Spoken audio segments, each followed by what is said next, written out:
Hi viewers, welcome to our channel. ప్రస్తుతం మనతో పాటు ప్రముఖ పొలిటికల్ అనలిస్ట్ ఇమ్మంది రామారావు గారు ఉన్నారు. వారితో ఒకసారి మాట్లాడదాం. సార్ నమస్కారం. సార్ నమస్తే బాబు.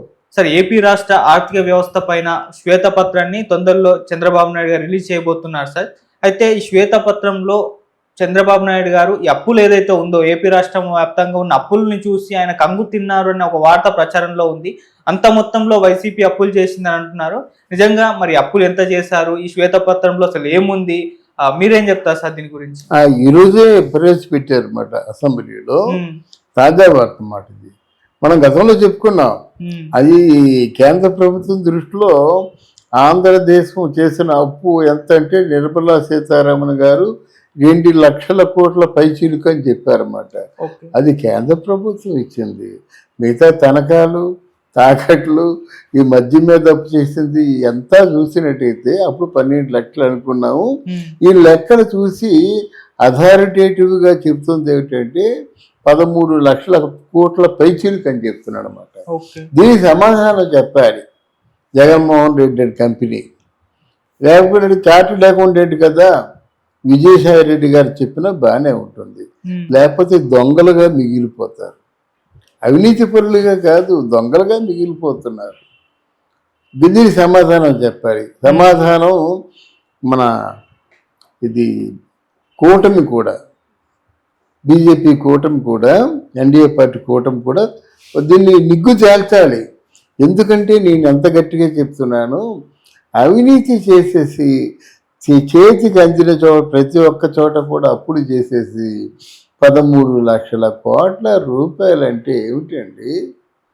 ఇప్పుడు 5 లక్షలు 5 సంవత్సరాల్లో వాళ్ళు ఇచ్చింది కూడా అంత ఉండదు.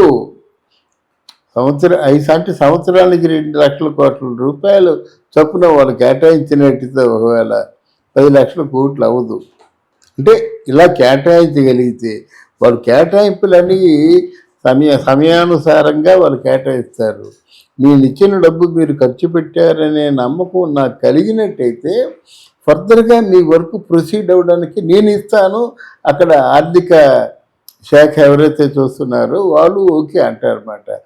ఆర్థిక శాఖ చూసేటువంటి నిర్మలా సీతారామన్ లేదంటే మనకి 29 రాష్ట్రాలు ఉన్నాయి, వీళ్ళకి ఇచ్చినట్టు వాళ్ళకి ఇవ్వాలి. వాళ్ళ అకౌంటబిలిటీ ఉంది, వీళ్ళకి అకౌంటబిలిటీ లేదంటే ఎంతవరకైనా సరే ఆపేస్తారు. ఏదో 8 రకాలైన కారణాలు చెప్తూ. ఇక్కడ చంద్రబాబు నాయుడు గారి బాధ ఏమిటంటే అసలు ప్రజల్ని చూడకుండా, జాతీయ సంపద ప్రజలకు ఉపయోగపడకుండా ఈ తాలూకు లగ్జరీ లైఫ్కి ఉపయోగించుకుంటామేంటి? అక్కడ తాడేపల్లిలో పెద్ద ప్యాలెస్ 100 కోట్లు, రుషికొండలో పెద్ద ప్యాలెస్ 100 కోట్లు, ఇక్కడేమో లోటస్ పాండ్ ఉండనే ఉంది, అక్కడ 33 ఎకరాల్లో బెంగళూరులో ఉంది. ఇవన్నీ ఏమిటి? లక్షల కోట్లు విద్యుత్, బెంగళూరులో ప్యాలెస్కి లక్షల కోట్లలో బకాయిలు ఉన్నారన్నమాట. అంటే గొప్పవారి గోత్రాలు చూసి చెప్పుకుంటే ఇంత నీచంగా ఉంటాయని మనకు తెలియదు. ఇప్పుడు వాళ్ళు చంద్రబాబు నాయుడు అడిగే ప్రశ్న ఒకటి, ఈ శ్వేతపత్రం రిలీజ్ చేస్తున్నాను, ఇది కాదని మీరు ప్రూవ్ చేయగలరా? కాదంటే చెప్పండి, నేను రుజువు చేస్తాను. లేదు, మీరు 26 జిల్లాల్లోనూ కూడా 26 ఆఫీసులు పెట్టుకున్నారు కదా వైసీపీ కార్యాలయాలన్నీ. అంటే జీవితాంతం వైసీపీ రూలింగ్లో ఉంటుందా? నీ రూలింగ్ 5 సంవత్సరాలండి. 5 సంవత్సరాలు కాగానే బోర్డు తీసేస్తారు కదా. బీజేపీ వస్తే బీజేపీ వాళ్ళు పెట్టుకుంటారు, ఎవరు వస్తే వాళ్ళు పెట్టుకుంటారు. అక్కడ స్థలము నీది కాదు, అక్కడ నిర్మాణ ఖర్చులు నీవి కావు, ప్రజలవి. ప్రజలకి ఇంక దేనికైనా కేటాయించవలసిన డబ్బులు ఒక్కొక్క చోట 500 కోట్లు, మొత్తం 26 రాష్ట్రాల్లో చూడండి ఎంత అయిపోతుందో. అది నీది కాదు కదా. మరి ఎంత దౌర్జన్యం కడుతున్నావు? పబ్లిక్ బోర్డ్స్ క్లబ్ అని ఇక్కడ తెనాలి దగ్గర ఎక్కడ ఉంది, వెస్ట్ గోదావరి లేదా కృష్ణా జిల్లా బోర్డ్స్ క్లబ్ అని ఒకటి ఉంది. కృష్ణా జిల్లా బోర్డ్స్ క్లబ్ అని ఉంది. అది సెంట్రల్ గవర్నమెంట్ జాగ్ అన్నమాట. ఎవరి పెర్మిషన్ లేవు, ఏమీ లేవు. ఆఫీస్కి కట్టేస్తుంటే అది ఎంత నీచమైన పని అండి.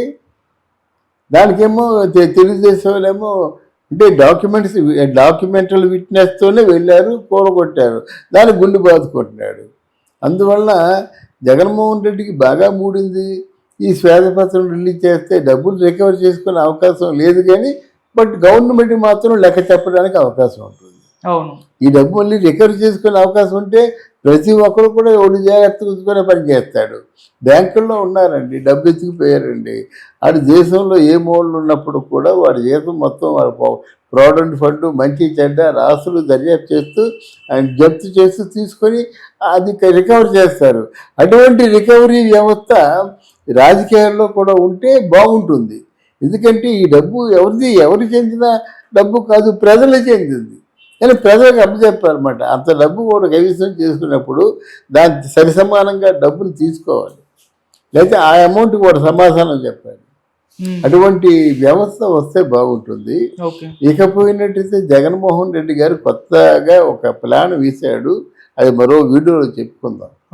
కానీ ఏదేమైనప్పుడు కూడా దీని గురించి కేంద్ర ప్రభుత్వం కూడా సీరియస్గా ఆలోచించి ఈ ఆంధ్రదేశాన్ని ఎలా ఆదుకోవాలో ఇంకా ఫర్దర్గా ఇప్పుడు చేసింది మంచి చేశారు, కానీ ఇంత నష్టంలో ఇంత ఊబిలో ఉన్నటువంటి ఆంధ్రప్రదేశ్ని ఎలా పైకి తీసుకురావాలన్నది మనతో పాటు కేంద్ర ప్రభుత్వం కూడా ఆలోచించాలని కోరుకుంటున్నాం. చంద్రబాబు గారు కూడా ఇప్పుడు ఇంత అప్పుని హ్యాండిల్ చేయాలి, డీల్ చేయాలి కదా, ఎలా చేస్తారు ఏంటి? చంద్రబాబు నాయుడు గారు సంపద సృష్టించడం చాలా ఈజీ అండి. ఇప్పుడు ఆయన చేతిలో చాలా పరిశ్రమలు ఉన్నాయి, రమ్మంటారు, భూమి ఇస్తారు, విద్యుత్ రాయితీలు ఇస్తారు, ముఖ్యంగా మెన్ ఇస్తారు. విదేశాల్లో మెన్ ఉండరు, డబ్బులు ఉంటాయి, స్థలం ఉంటాయి, కన్స్ట్రక్షన్ ఉంటుంది, మనుషులు ఉంటారు అక్కడ.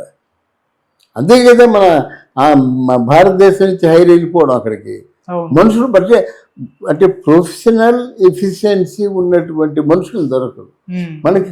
గొప్పడం మాట. ఈ ప్రొఫెషనల్ ఎఫిషియన్సీ ఉన్న మనుషుల్ని కానీ పెట్టుకున్నట్టయితే వాళ్ళ జీవితాలు బాగుంటాయి, మనకి ప్రొడక్టివిటీ వస్తుంది, ఉత్పత్తి వస్తుంది, ఉత్పత్తి బట్టి డబ్బు వస్తుంది అన్నమాట. ఆ విధంగా సంపద సృష్టిస్తాడు, నో డౌట్ అంటారు.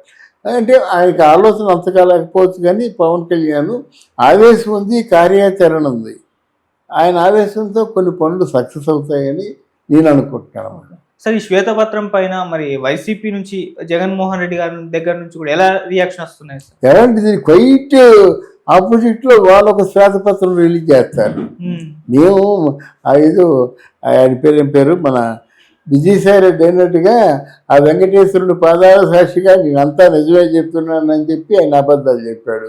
అలాగే మరి నిజమే చెప్తున్నానని వాళ్ళ మామకి పొడిచాడు అనేటువంటి ఆ భావన ఉంటే ఇంత మెజార్టీతో తెలుగుదేశం పార్టీని ఎందుకు గెలిపిస్తారండి? బుద్ధి ఉండొద్దు. అందువల్ల వైసీపీ పార్టీ ఇప్పుడు కూడా వాళ్ళు ఓడిపోయామనుకోవటం లేదు, గెలిచే ఉన్నాం అనుకుంటున్నారు అన్నమాట. Thank you so much. Thank you అమ్మా.